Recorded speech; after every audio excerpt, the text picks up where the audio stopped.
morning and welcome to the White Street Ranch. We are delighted that you could join us today. We're pleased to have with us Author Marty McNair. He's a father, a motivational speaker, an advocate and founder of the McNair Foundation.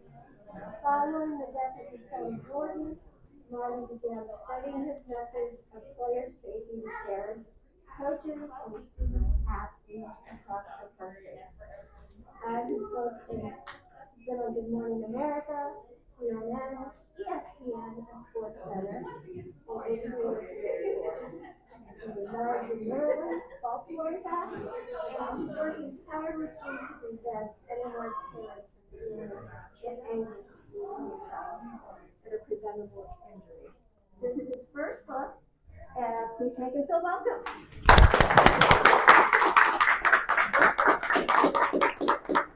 Hey, good morning. Thank you for coming out, everybody. And I'm sure a lot of people, those of us that have kind of been following the family, following the story, literally for the last 6 years, pretty much are familiar with it. But the interesting thing, a lot of people really don't know what our side of, we know what happened in the media, but a lot of people really don't know our version of the events. So basically, I usually tell people that the last time I talked to Jordan was May 28th of 2018.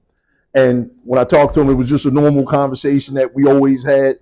But this one was particularly different because basically what I told Jordan was, hey, I know school practice starts tomorrow. He was as excited as any 19-year-old that would be with the potential and dreams of playing in the NFL one day.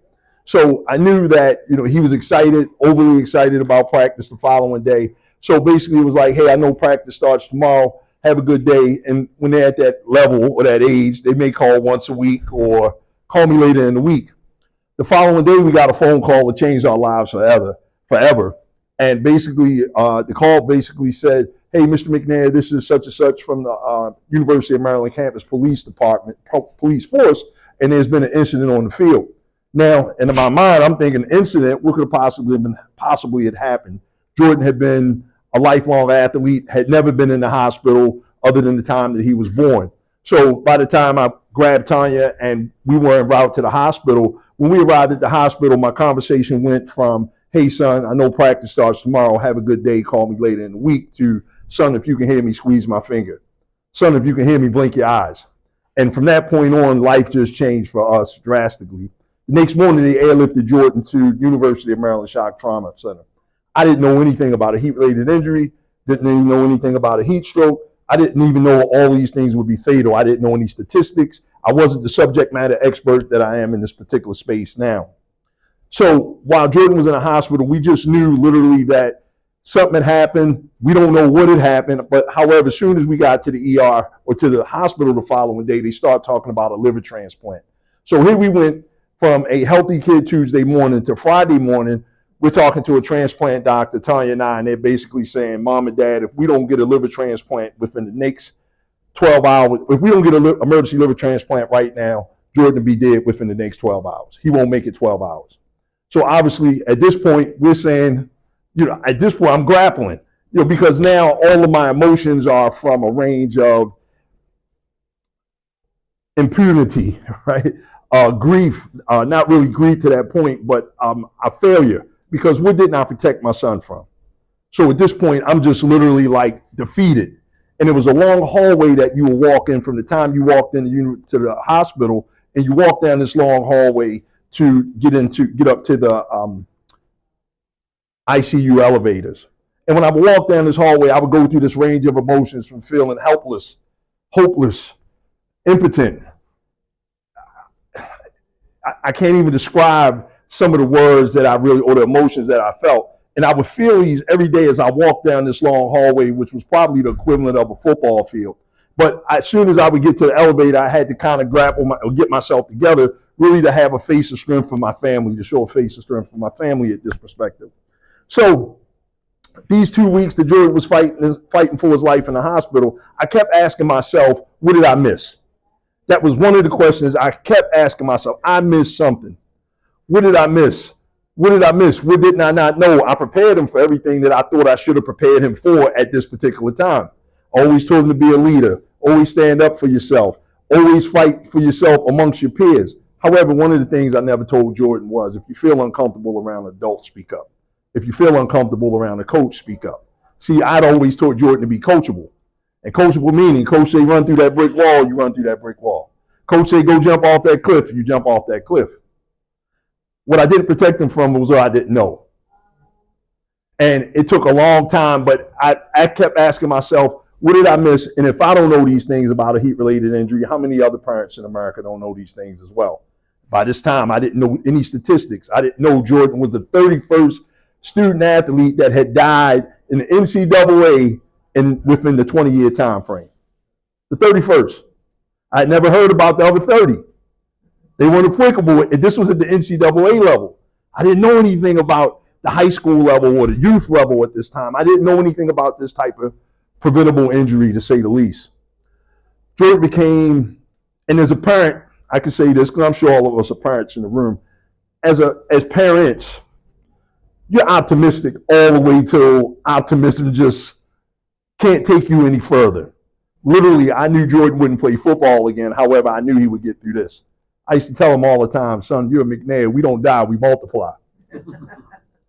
And these were things that I would write to him all the time, and these were things I would consistently tell him all the time.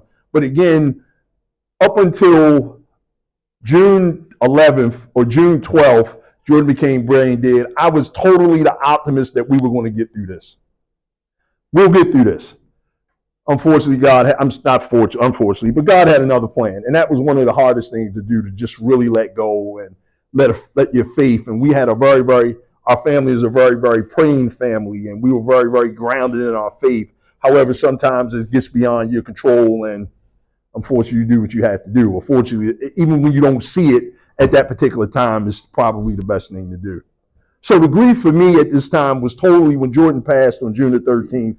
I remember getting a phone call that evening and that morning, and the doctor said, Mr. McNair, I got the first phone call, and the doctor said, Mr. McNair, you should come to the hospital because unfortunately there's nothing that we can do. Jordan became brain dead, so we should disconnect him from life support at this point.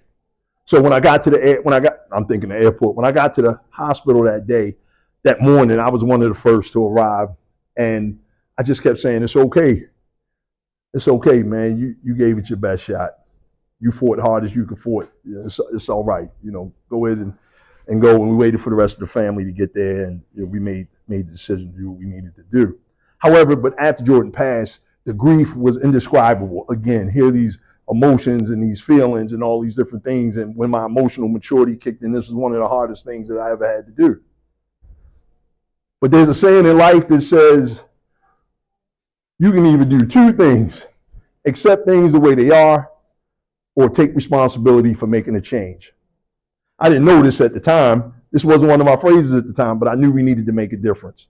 Because at this time, it was just like, hey, and luckily my family believed in me enough to follow my lead to say, this is what we're going to do. We believe in you enough, and I just wanted to make an impact.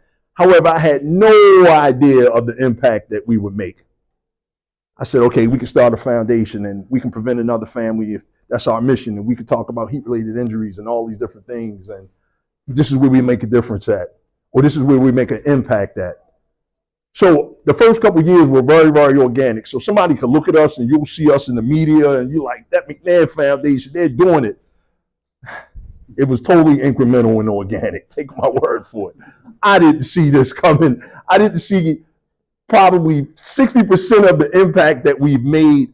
I didn't see it. I just knew it was the right thing to do. Okay, start a foundation. Okay, go out and talk to schools and talk to football players and all. We were very football centric in the beginning. And then I said, you know what? One law should be sufficient. If we can get one law passed in Jordan's name, that'd be okay. I never thought we'd beat 4 laws. I never thought that we'd submit 2 laws to the U.S. government at Congress. I never thought I'd be the guy from Emerson Village. If you read the book, you saw I had a sketchy beginning. You had a rocky beginning. Me sitting here in Congress talking to senators from all over the country about why they should pass this law. I never saw any of this. So as we went on with our journey, how we even got to the book. So let me tell you how we even got to this location.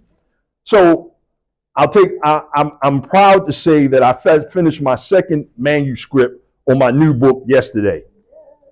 We started working in here, me and the gentleman that I was working with for my book. So we used to rent this room, or just reserve this room. And I happened to see Ronnie, the police officer here, and friend, childhood friend, and he told him I wrote a book, and obviously the rest is history. Here I go. But this is where we started at, literally right there in that glass room, writing the second book.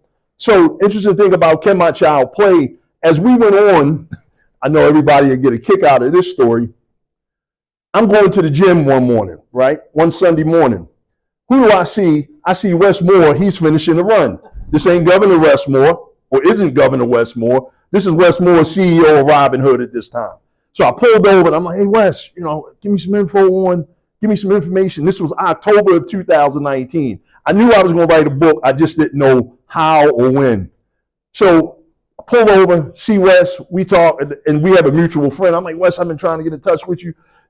I need some information or some guidance, some guiding principles, or some just insight on how to run a foundation. And Wes told me, he said, regardless of the size, just make it impactful. Big or small, make your foundation impactful, or do the work, make it impactful work. That Wednesday, Wes and I are on the phone, 7 a.m. in the morning, because he's a guy like, look, just email me, we'll get together. Okay, all right, cool. 7 a.m. Guy that busy, 15 minutes is overkill, because I said everything I needed to say within the first 7 minutes. But at that time, I kept saying, Wes, I need to get with a speakers bureau, because at that time, I have a speaker's background, and I'm like, no, I need to get it to the next level. And Wes said, have you written a book yet? And I'm like, no, but I'm thinking about it. I'm going to start writing a book. And he gave me planted that seed to write a book. And then he introduced me to a speakers bureau, and this is a speakers bureau that Wes is a part of, Oprah is a part of, like some real major significant people in society. And when he made the introduction, basically he said, hey, he sent a clip of our story, and I think it may have been one of the clips we were on CNN or one of the national TV shows. And the guy told me, the representative for the Speakers Bureau told me, he said, Mr. McNair, you have our condolences. However, people really don't want to hear about the downside of sports. We tried it with concussions, and it really didn't go that well. And I'm like, okay, cool, I'll prove you wrong. So at this point, I'm trying to figure out how can we expand our reach in regards to making a bigger impact with student athletes. So pre-COVID, literally right before pre-COVID, I started writing right around that October, right after talking to Wes, and I had an outline, and it was like, okay, I'm just going to tell a story. I didn't know anything about writing all that. It was very, very a narrative of what happened from my perspective. So when I started writing, I didn't have any writing skills. I was a good writer in school, and I could kind of put words together. And my 85-year-old father, him and I would argue all the time, and I'm like, I'm going to go with a ghostwriter. And he said, no, you can write. No, I'm going to go with a ghostwriter. No, you can write, Marty. The more you write, the better you'll get. Okay, cool. All right, well, I'll start writing then. So then it just kept saying, well, what do you think about this? No, you should change it to this. And then the arguments just went back and forth. And I said, you know what? You write your own book. I'm going to write my own book. This is my version of the story, not yours. So again, but my father encouraged me to write. So when pre-COVID, I kept saying, how can we get to more student athletes? So the more research that I did, I was basically saying, you know what? This just isn't a football problem. This is a student athlete. Anybody outside can succumb to this type of injury. Anybody, whether it's basketball, baseball, lacrosse, soccer, anybody can succumb to a heat stroke. But it's not a bad thing. It's just when they're mismanaged, that's when they become tragic. Jordan's case was mismanaged. That was it. These heat-related injuries are common. We can all get overheated by doing too much too quick. If we're not prepared, we're not hydrated. It's a bunch of different variables that can play into this. But they aren't bad. If they're mismanaged, then you got a problem. So going into 2020, I wound up doing a 5 high school tour in Florida.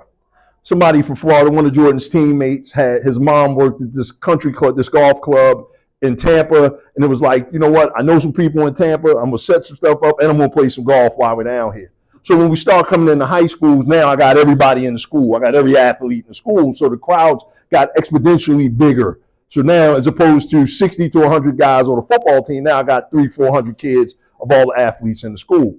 So I commuted at that time. My wife and I commuted to moved to Georgia at the time So I said, you know what? I was down there the first couple of weeks in March. I said, yeah, spoke with a few high schools, excuse me. Then I said, you know what? I'm going to go on my way back to Baltimore. I'm going to stop in Atlanta and I'll just hang out with my wife for about a week or so, right? So therefore, as soon as I landed, that's the day they shut everything down. No more travel. That's when the quarantine started. And I said, you know what? If I can't finish this book right now, it's not meant to be finished. Some of us came out of COVID with some great skills. Some of us, we're kind of crazy, just for lack of. But however, I remember I was very, very diligent in my writing. So one of the things what I used to do was, even with my writing, I would just send my writing to my friends, everybody that was biased. Hey, what you think about that? My friend Ron right here. Like, hey, what you think about this? You know the story. So of course, really, none of us are trained writers. Of course, this is it. Yeah, it looks good to me. Okay, well, what about this? Well, take this and take this. And I was telling a friend of mine at the gym, I kept saying, I need an editor. And I was doing some research. And he said, I got somebody for you. Now, this was somebody that didn't know me. They didn't know the story. They were totally unbiased. So I probably had, I don't know, maybe, let's say we're going to go with pages as opposed to word counts when it comes to books. Let's say I might have had 20,000 words. Sent this editor the book, what I had. And I said, tell me what you think. She's like, okay, I'll tell you, give me a couple days on it. She's like, what are you trying to do? You trying to edit? You trying to do this? And she hit me back, and this was the longest week that I probably waited on anything, just try to get somebody else's opinion. And when she called me, she texted or emailed me back, she said, you got a story. And I'm like, I do. She was like, you got a story. Take my word for it. She said, my husband knows of the story. I'm not a sports person, but you got a story. And it's like you don't have the autobiography from the time that you were 2 years old that's 500 pages and only your spouse likes it. It's like you literally have a story. And when she told me that, I literally went into overdrive. Like my wife and I would literally meet. She had took over the basement. The basement was my man cave.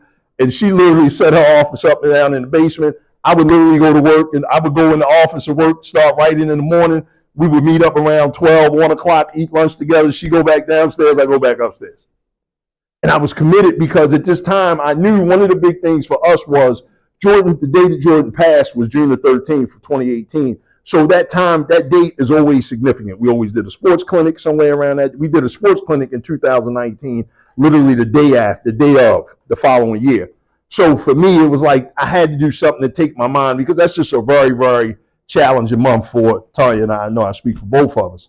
So I said, you know what? I got to have something out by 2020 in that year at that time. And really, I was just, man, that laser focus really to get this book done or get this book completed. And every time she would send me something, Kat, I'd send it right back. Every time she sent me something, I'd send it right back. I would literally put 8 hours a day into just writing. But not to mention, the grief aspect of it, now I'm in a therapeutic mindset as well, because the more that I'm telling myself the story or the more that I'm reliving the story, Tanya was always my reference points. I'm like, hey, but what happened when we did this? You remember this? Did this really happen? Or all these things. But I was getting therapy then. Because see, that grief had driven me, the grief had driven me literally for the first 2 or 3 years. Like that was all grief. That's why we were so impactful, because I was still in the grieving process. I didn't know how to go through a grieving process. Many of us don't, especially when the life cycle was disrupted. Meaning, there's no way in the world Jordan should have passed before me. We should grow old, then transition, not transition at 19. That wasn't normal.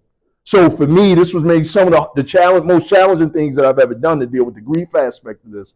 So that first 3 years was, everything was just like, I was laser focused, the blinders were on, and whatever I had to do to get it done, but that was pretty much it. A friend of mine told me something the other day. We were talking a couple mornings ago, and I was just, and this is that one friend that we've gone through some self-development curriculums together, so we talk very, very transparently with one another. I talk transparently with all my friends, but me and this guy just take it to a whole nother level. And he said, one of the main things, he said, I know this is going to sting. This may sting a bit. He said, but you've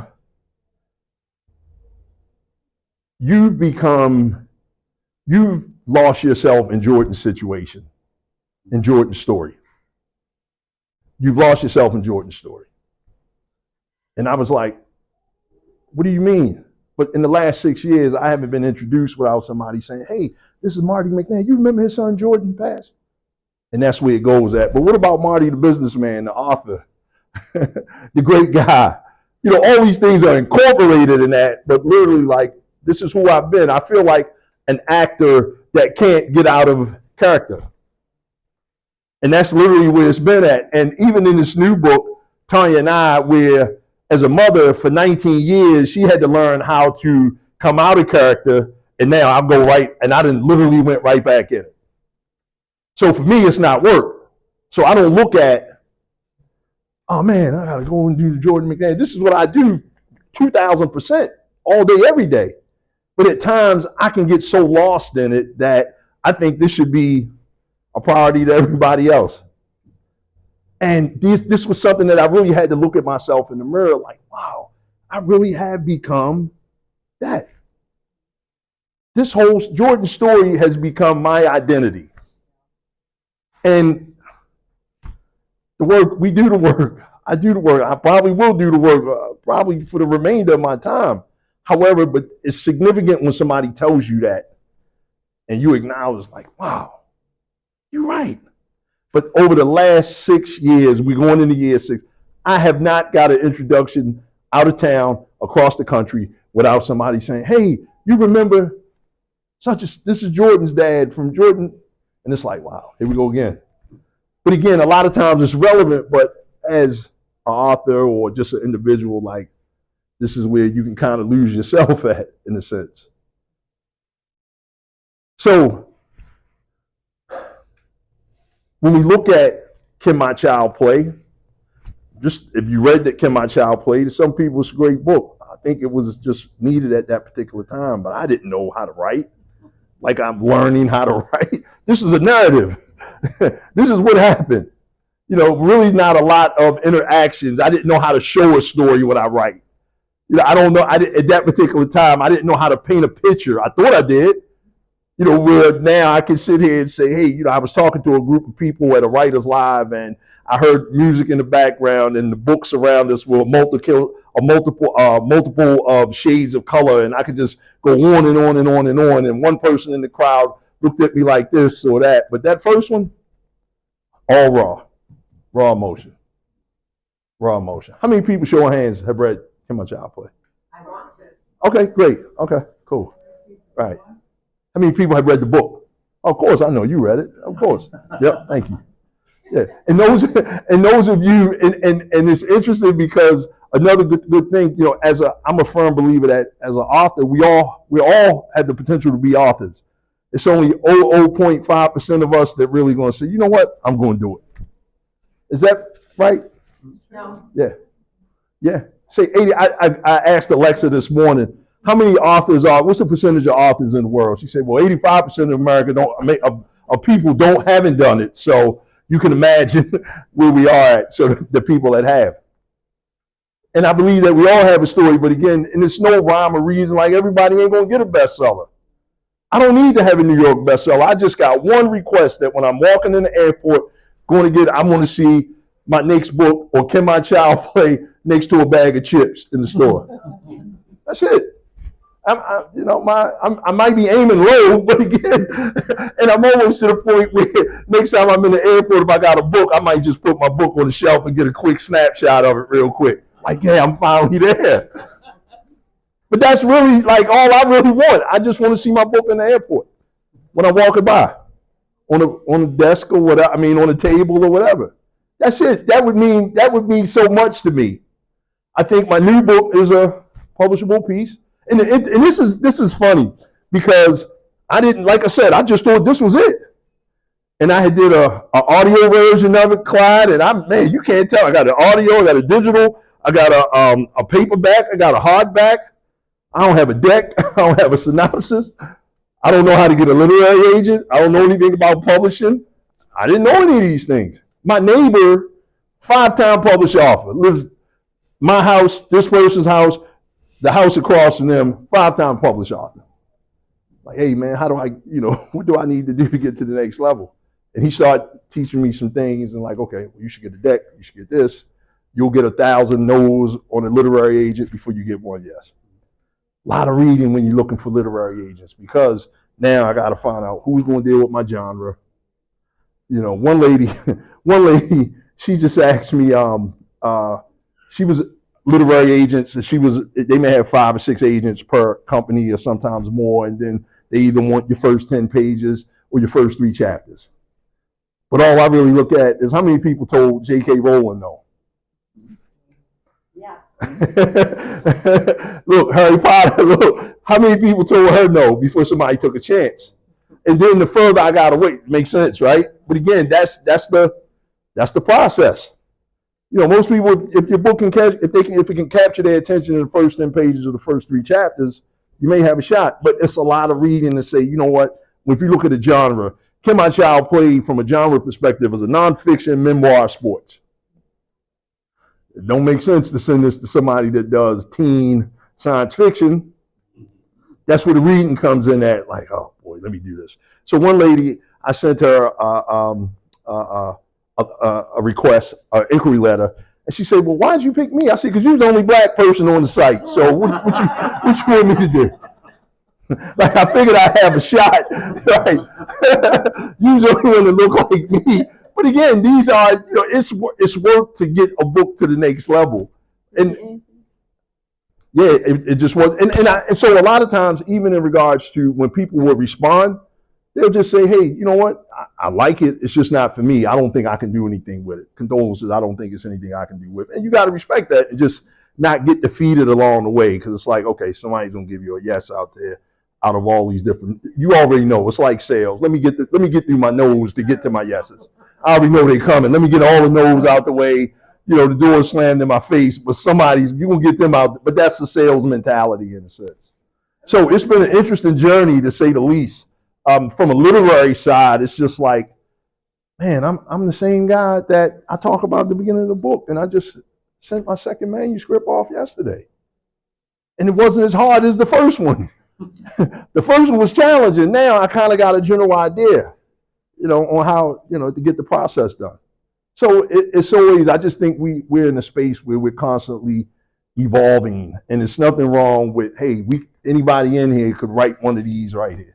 Anybody. Just a matter of sitting down and just taking the initiative to put, like, hey, I'm going to go ahead and put pen to paper, and that's pretty much it.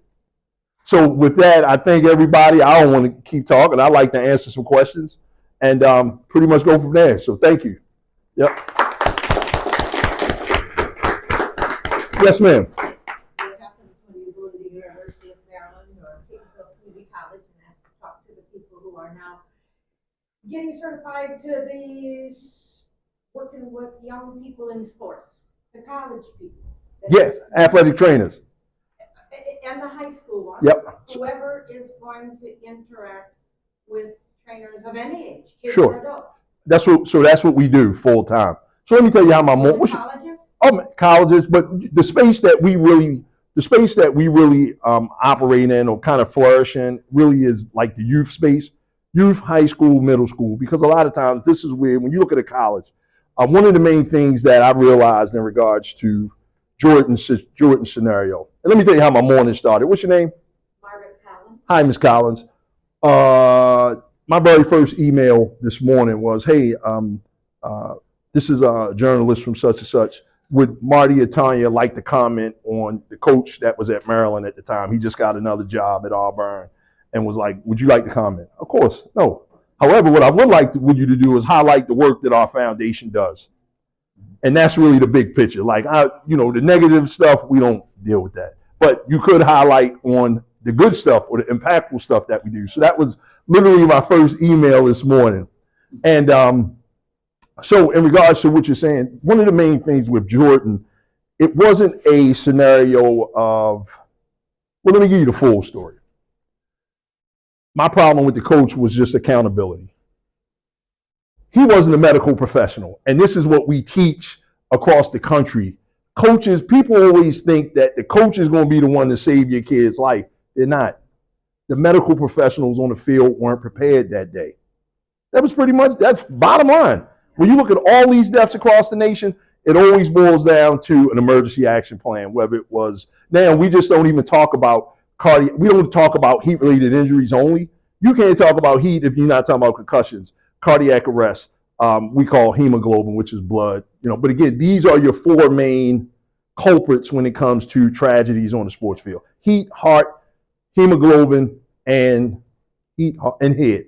So concussion, cardiac, okay. 4 H's. So cardiac arrest, heat stroke, hemoglobin, which is kids that have sickle cell, and concussions. That would be head. So the 4 H's. If you don't have a strong emergency action plan or a well-practiced emergency action plan, you're going to be doomed for disaster every single time. That's where kids are dying at. That's the one consistent denominator. And those 31 deaths, when George, those 30 deaths prior, they were not prepared. Flat out. Do you think they're better? Can I ask again? Yes, ma'am. Come on. Do you think they're better prepared now? And do you think that coach that experienced that has helped the community know that his place is going to be safe? And then the next guy he knows will make sure that his place is safe. Seems to me like the coaches should turn around and say, my guys aren't going to play until you reach these 10 things to be safety out there. Sure. So that particular coach, no, I don't think so. However, coaches have so what we do, we're a multi-tier foundation organization. We do risk management training, meaning administrators. Then we do coaches trainings, and then we do parent education, and then we do student athlete training. But where is the health emergency guys training? So that's between risk management, the first three. So risk management, meaning when we go into say a county, when you go into a county, do you just say, okay, I'm just going to keep educating the coaches that practice on these fields, or are we going to educate who represents the fields in a sense, or who manages the fields? Because again, they still got to kind of be in a CYA perspective to cover their butts. That's the risk management aspect of it. Because when we look at risk management, when I'll do a training, and I'll say, hey, do you know what the death cap is in your county or your state? The wrongful death cap. Meaning, if a kid gets wrongfully dies as a result of a sports-related injury in our situation, do you know how much that will cost the taxpayers? Nobody thinks along those lines. But you have to kind of put, from a risk management perspective, you have to put the worst case scenarios all the time to get a coach's or administrator's attention. And they'll start looking at it like, wow, okay, that makes sense. We didn't think about that. Now we'll mandate that the coaches, which your initial question was, we'll mandate that the coaches get these trainings. Because a lot of times what I'll do is when I go to administrators, I'll usually give a case around the country and say a case study and say, hey, this happened, and the coaches didn't do this, or these were the charges, count 1, count 2, count 3, and I could just go on and on. Then I'll ask all the administrators, who's at fault? Meaning, if a coach was never trained, it's the administrators at fault. So prime example, just say we were in here, we're in the library. Something happened, and an employee did something or whatever the case may be, and we use them like, well, that employee did such and such. But if the employee wasn't trained, who's at fault? The organization is at fault. So, or the managers of the facility are at fault. So when you look at fields and things like it, fields of play, a lot of times when you go to these AU programs or just youth programs or parks and recreations, if you're not training the people that are using these fields, you're covering your butt. They have to be trained before you. Our first law, in prime example, our first law in Baltimore City is the George McNair Youth Safety Protection Act. So what that means, that particular bill, we partnered with Parks and Recreations in Baltimore City. Nobody can use a Parks and Recreation facility or field without them getting this training that we've done. Now, if something happens, okay, cool. All right, we may not prevent that, but you were trained, and now we're covered. So that's what risk management looks like. Now, let me tell you, it's a lot. It's a lot. Nobody thinks along these lines because it's more of a ripple effect, and we don't. So when we look at things, I play things 10 blocks already down the street. I got to see the worst case scenario from all angles. Now, when I do a coach's training, I talk about the 2 coaches that got arrested for murder and charged for murder because they were negligent in a student athlete dying. Now you got all the coaches' attention because no coach wakes up and say, hey, I'm going to kill a kid today, much less be charged with murder. But a split decision or a wrong decision can cause this ripple effect to happen. So even when we come, did that make sense before I go on? I'm good so far. Yes, ma'am. So now when you look at parent education, I'm a parent first, advocate second. Now I'm start looking at everything in hindsight. So that was another thing when Jordan was 6'5", 300 pounds, a size 16 shoe. He literally started getting offers from colleges in the 9th grade. So he was a very, very highly recruited athlete. We went all over the country to clinics, combines, you name it, right? Then I started looking and saying, wow, what did I do when I was at these places? All I ever did was sit in the stands.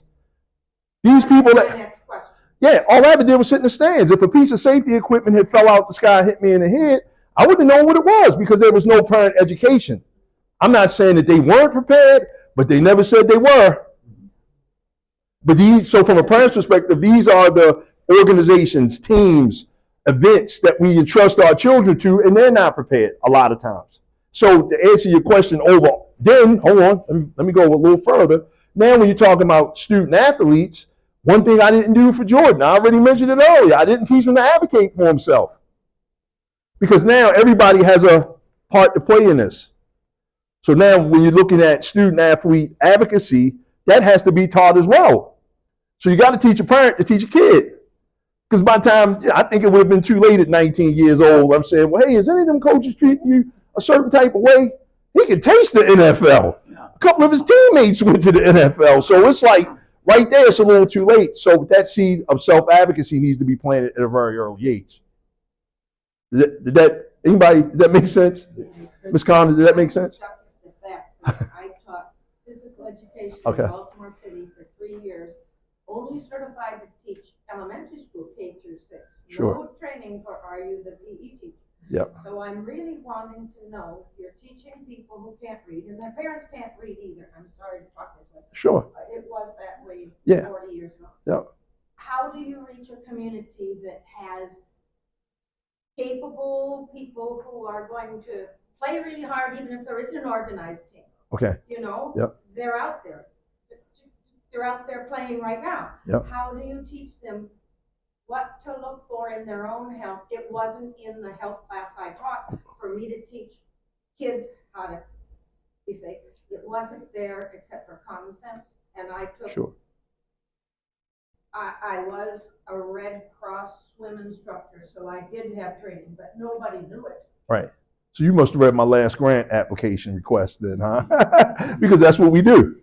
For that very thing, we go in the community, and that's pretty much our community impact, our community outreach to go in. And so basically what you want to do is, so say for instance, we do clinics all summer. So our peak season literally is April through September, meaning where do we start at? Yeah, when you look at college, I'm going to give it to you a little bit differently. At the collegiate level, you have the NCAA, so that's a governing body. Then at the high school level, the majority of high schools, you have 21,000 high schools across the nation. You basically have governing bodies at the high school and the middle school level. But when you have all of these youth sports levels, it's like the Wild Wild West. Anybody can start a team. Anybody can say, bring your kids over. And parents, we aren't any wiser. We'll just think, oh, this is Coach such and such. He's a volunteer, and we'll let our kids play. So a lot of times the education really is multi-tier. Again, everybody has to get it. Yeah, 40 years ago, I'm sure information resources were very, very limited because this wasn't a conversation that people were having. So whereas though now a lot more people are having this conversation. People are taking safety a lot more seriously.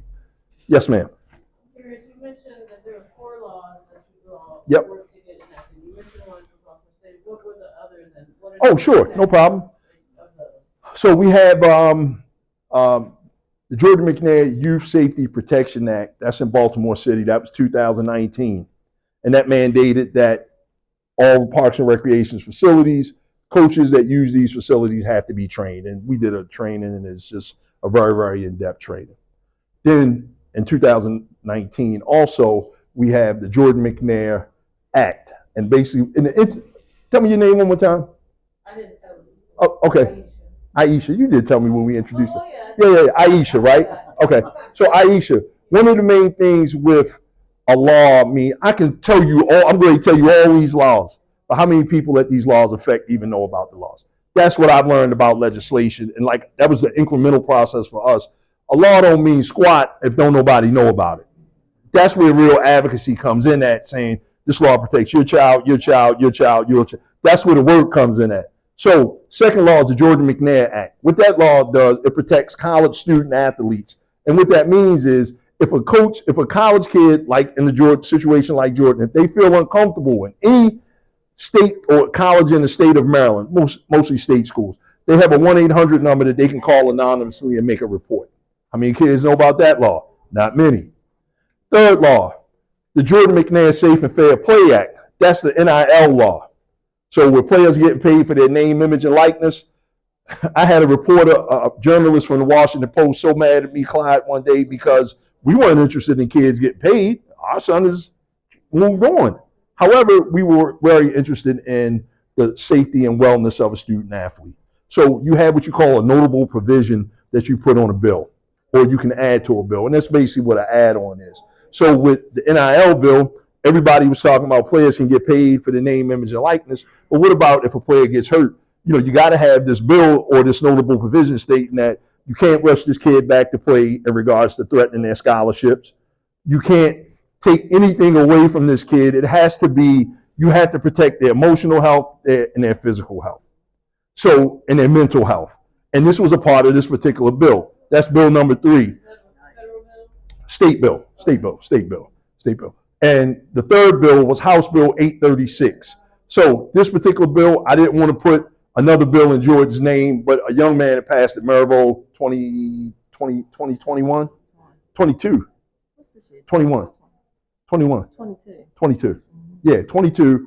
And what happened with him was, obviously, at the high school level, when I talk about emergency action plans, we mandate that this particular bill, I grabbed it from somebody in Florida, brought the bill to Maryland, and basically what this does, this mandates that the emergency action plan for any school at all public high schools and middle schools are practiced twice a year, meaning that it's practiced before the fall season, spring season, and again before the fall season. So that's basically what we mandate our training from a foundation perspective. So that does answer your question. It's a bill in place now.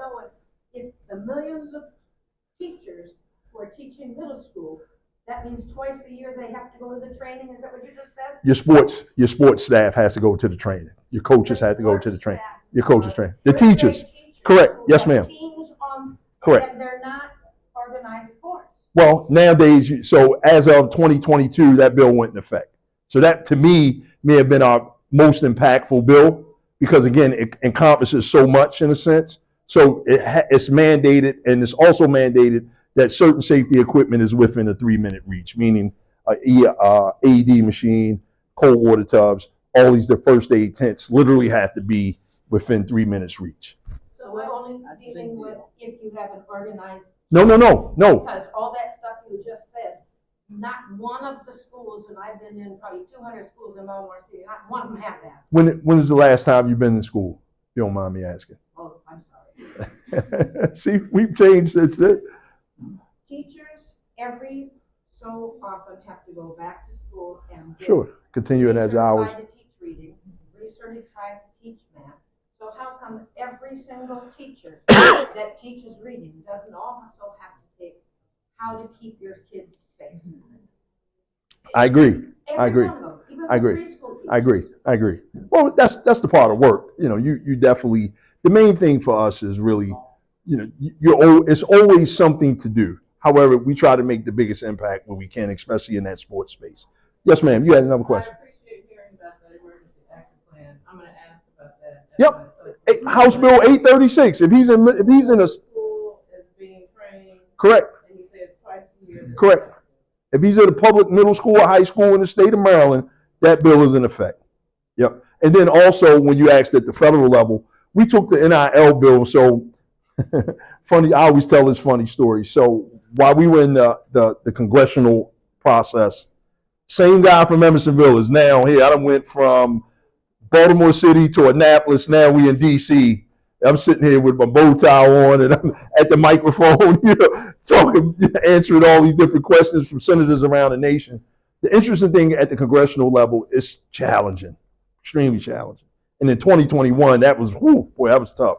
So you figure you got Dems on one side, Republicans on this side, and then you got this thing called filibuster in the middle.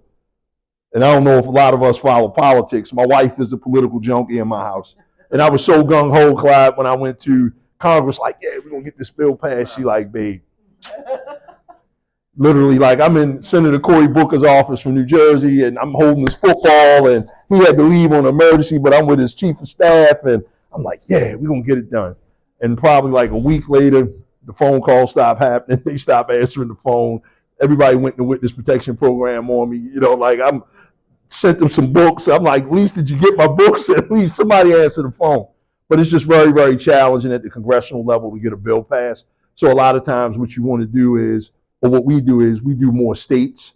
The goal is really to work smart, not hard, but you know, you try to make the biggest impact where you can make it at. Yep. Yes, ma'am. I have a question. And this kind of ties into what the other two young ladies were asking. I have 3 grandsons that played Pop Warner football for the first time. Yep. 5, 8, and 10. Yep. How early is too early to educate Now. these coaches Now. and the parents? Now. Because of course the parents are so gung-ho to have their children play, and they all loved it their first season. Sure. They got a championship. But how early is too early? Right now. Right now is where you start at 5 years old, because you have to. Tanya can tell you, that was me. That was me. I was like, anybody see that movie, He Got Game? It's a Spike Lee movie with Denzel Washington, and that was me. I'd be on the side of the house like, you got to catch this ball, we ain't going in. And his Jordan was 6. Like, how realistic is that? You know, like, He wouldn't do it. but again, I think as parents, we can become so overbearing when it comes to kids. I feel like this, and I tell parents this all the time, especially at the collegiate level. First of all, if you think about anything other than the 5th quarter, you're thinking about the wrong thing. Meaning, as parents, our job is to think about life after sports, because it's going to end one day. Sports is a tool. That is it. Sports is a tool for you not to come out your pocket with some education money. That's it. And if you look at it any other way, and if your child is just that gifted where they can get to the next level, great. But the percentages go down further. You're 1 to 2% of somebody making it to the professional level. That's basketball and football. 1.6 to 2%. That's it. However, they still have to go a process. Can't nobody just go to the NFL from high school. Get the information. When Tanya and I chose Maryland, we had options. Jordan could have went anywhere, literally. What got me was Jordan and I had went to Ohio State. Coach Urban Meyer was there. We were sitting in his office, and he said, whether you come here or not, make sure you get a lifetime scholarship. What's that, Coach? Regardless, if he leaves school early, you can always come back to get the scholarship. So I told Tanya about it because she sent me on that trip by myself, right?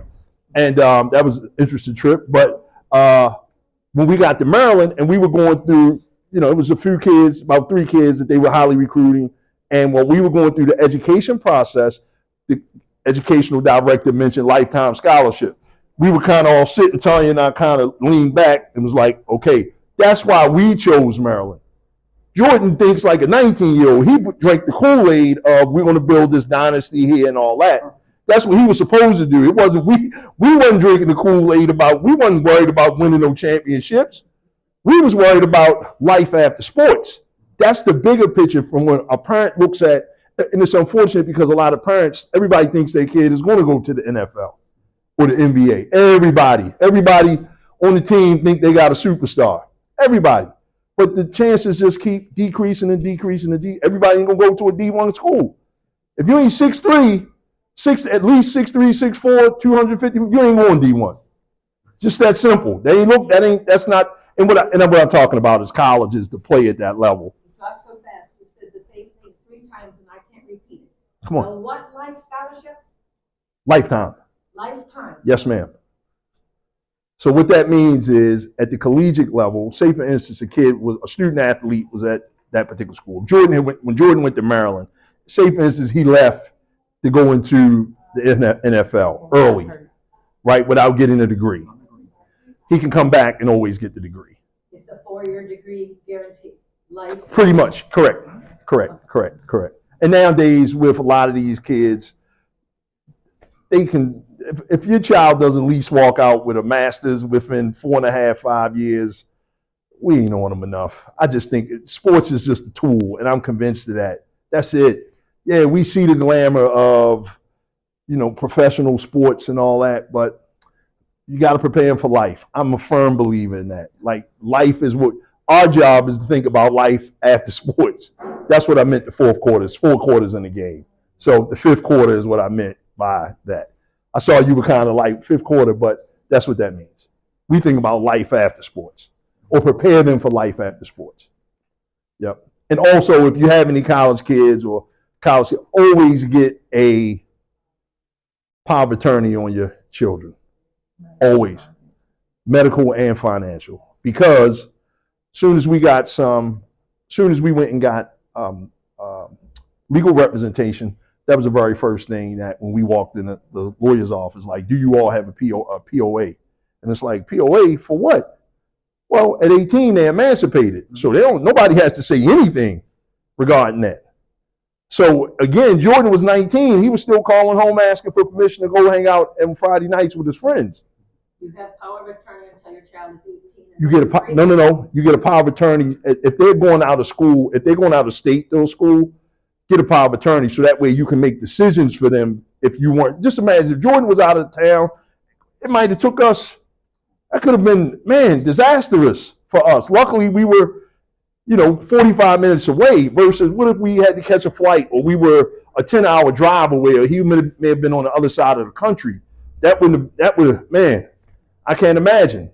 What age does power of attorney need to start? Age 4 or age? No, 18. Up until then, you have it because you're the parent. Correct. Yep. So you're emancipated at 18. So technically, you don't have to. No information has to be shared. I was talking to a friend yesterday, and she was saying her son was in Tennessee, and he had flunked out, and she didn't know. And technically, the school didn't have to tell her anything. He was 18. She didn't even know he flunked out of school because he didn't. Kids ain't gonna say nothing. They won't tell you that. But nobody called her either. And I was like, but again, it's like this is where a power of attorney comes in at this point. Yep. Any more questions? We got so many people in the room. I just feel, yes, sir. The training that you give to the various schools, with that, is there certification? No, not yet. Well, that's where the legislation came in at in the state of Maryland, because for me, that was a part of the incremental process, because when I would go to a school and I would do my thing, well, what's going to make it stick once I leave? So that's where the legislation came in at, because when legislation, and the interesting thing about legislation as well, verbiage plays a very big part. Verbiage plays a significant part. When you look at draft bills, and in one of my presentations, I have I start talking about the legislative process, how to get a law passed. And my first law, that Baltimore City law, I got the background of the Egyptian hieroglyphics, because that's what it looked like initially. When somebody said, hey, what do you think about this draft bill? I didn't even know what I was looking at. I didn't know how to read a draft bill. And that first law in Baltimore City, it all looked good on paper. Logistically, it didn't make sense. Oh, we're going to do this. And it was just unrealistic that what the law said it was going to do, they didn't have the resources to do it. So now we're in the process of retweaking or whatever. So, we're trying to, the laws, it's just a matter of changing a few things, but you can't promise 100 people a $1,500 AED machine. The city going to give you $150,000 for that? So again, logistically, it looked good on paper, but now, like I said, I didn't know how to look at a bill. Where now I can look at a bill like that don't even make sense. So I consider myself a lay legislative liaison, meaning I can explain it to us, the lay people, right? Yes, ma'am. As of 2024, are there any other states that have passed the Jordan McNair law? Yes, but they won't call it the Jordan McNair law. It would be whatever that particular law in that state. So technically, they'll just use the verbiage. So even, I would love to say I'm a genius here and say, oh, I'm a lay legislative liaison. I'm not a legislative wizard. So all this. Yeah, but basically what you do, you'll take a law from another state. Okay, let's compare it. If we have something here that resembles, great, we'll tweak it. If we don't have anything, this is where we'll say, oh, we'll introduce this bill to this particular state. And then if it makes sense and you get a sponsor and you can get the right people behind the bill, obviously, it'll get passed, or you'll have a greater chance of it getting passed. But as I mentioned, the real work starts after the bill is passed, because you got to let people know these laws are in effect. Yep. And the main thing what we try to do is, the goal with, you look at legislation, especially at the federal level, congressional level, baseline standard is the key. You want the same bill to kind of go all the way across the nation. That's baseline standard. You can't have this is this one and this is this one and this is this one. No, we want this. Look at the speed limit. The speed limit is a baseline standard. That's just an example of that when you're going through different states. Yes, ma'am. So yours initially started in Florida, and then you took the law that they had, brought it here, and made it understood in Maryland. One of the laws, Somebody correct. could follow that across other states. Correct.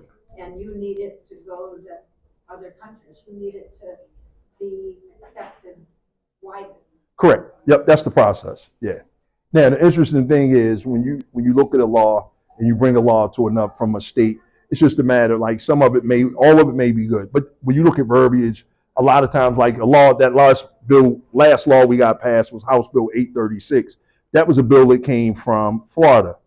Young man passed down in Florida like a year before Jordan. His mom got the law passed. However, what made our law in Maryland so significant or impactful was the verbiage was different. Hers was suggested that you do these two, or recommended that you do these 2 emergency action plans every year, versus ours was mandated that you do these 2 EAPs every year. Correct. That's where the difference comes in at with the actual wordplay. Yep. Yes, ma'am. I have a couple questions. Come on with it. We got a couple more minutes. I'm curious about, like, what you would say to a child, how they approach it, or what they would say to a coach when they're doing something. Because what I'm more interested in is when you present to coaches, and I'm assuming, based on what I heard you say, what it sounds like important, is that they take seriously what children are saying to them about whether they are. And so I'm wondering, if you do that, like, what kind of reaction or pushback, and how do you get through to these coaches to really listen to children when they have something to say? Sure. So I do, actually, and the conversation goes around creating a culture versus creating a strategy. Meaning, strategy means, yeah, this is what we're going to do to win. However, culture is that this is what everybody feels that they want to win. Meaning, I know you care about me mentally. I know you care about me physically. I know you care about me emotionally. Yeah, as players, you have to give. Nowadays, we have a different type of kid all the way around the board. We got social media. They're going to listen to 10 other subject matter experts on the situation before they even get to practice, that they think that this is reality. So what happens is you create a sense of culture, because when you have a culturally successful team, or everybody buys into culture, you always have a winning team because everybody's bought in. Bottom line. And that's really where, and a lot of coaches, they still got some terrible practices, but that's really the main thing. Like, I do trainings. I was doing the training in Vegas in a couple weeks, and I'm not going this year, but they'll have 300 coaches in attendance, but they only have 15 coaches come to my session out of 300. But again, the goal is to say, you know what, let's come back next year, and maybe 15, we'll have 20 next year. And that's really how it's an incremental process. I would love to say everybody buys into what I'm selling, but I mean, it's just, change just unfortunately doesn't happen like that. Yeah. You got another question before Melanie pulls? No, come on with it. Yes, ma'am. Is about you all's things with University of Maryland. Okay. And I'm kind of curious, like, how forthcoming were they around what happened? And Good question. Good question. Your ability to read and understand fully what happened. Okay. Amina, right? Aisha. This could have easily had a University of Maryland jersey on it. and this book wouldn't have been this book. Meaning, we could have burnt Maryland down. However, the goal was, and I was telling somebody, just having this conversation leading up to this, the president at the time, Dr. Lowe, showed a remarkable sense of, or remarkable example of integrity and moral decency. And that's what softened our hearts to say, you know what? And then at the end of the day, it's two memorable deaths from a sports perspective at University of Maryland, Lynn Bias and Jordan McNair.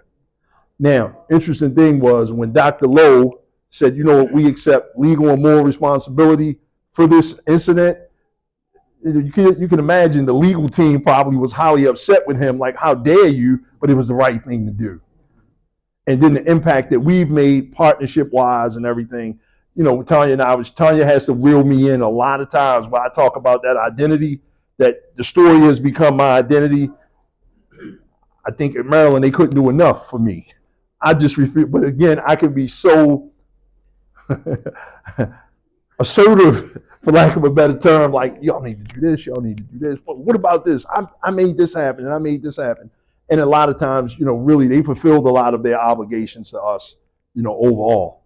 However, I think that, you know, really our main goal was to keep our presence there for the remainder of time. And really, that's what we focus on doing.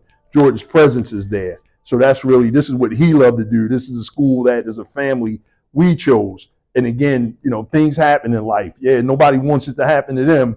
And we're all unwilling actors in a lot of things that may be divinely ordered, but that's just the process sometimes. So for us in the UMD, it's a great relationship. You know, we've made some impact. We put some changes there. You know, we've implemented some changes, got some personnel in place, you know, as a family. And I mean, you know, hey, we're comfortable with it. And this is the main thing. I think I'll wrap up with this because Melanie is like, she great hooked me. The main thing for us, you know, as a family is that, or Tanya and I, we had a fantastic, wonderful, dynamic, beautiful 19 years. I'm all right with that. Ain't nothing about this guaranteed. The only thing is guaranteed is all of us sitting in here right now. That's my toolbox. So that's where I operate from, that space. Tomorrow ain't guaranteed. We was good with what we had, so we were more grateful for what we had versus what we didn't have. And when I tell you this kid he wasn't me at 19. I made the comparisons in the book, and it's like my mother's sitting right there. Right. So for us, we had a beautiful 19 years. We couldn't ask for anything else other than that. You know, again, who knows what somebody's assignment is. I thought Jordan would have played on Sundays. I never thought he'd be a household name around student athlete safety, much less somebody still remembering our story. Here, I just said I'm caught up in my identity has become our story. And people still remember this. So whenever, you know, I never thought that. Who saw that? You know, I thought that, you know, hey, he probably be in the NFL by now. And, you know, some people would know his name. I didn't think that he would be the poster boy for student athlete safety at all levels of competition. Yep. So everybody, thank you so much. Man, it was a pleasure. Thank you for coming out today, for sure. A super duper pleasure. Thank you. Yep. Thank you, Jordan and Tanya, for Yep. being here today Yep. and sharing your powerful story and journey with us. Yep. We Thank you. appreciate it, and we definitely appreciate the efforts and all your energies to make a difference. Thank you. Thank you. Yep. Thank you. And I have a question. Yes, ma'am.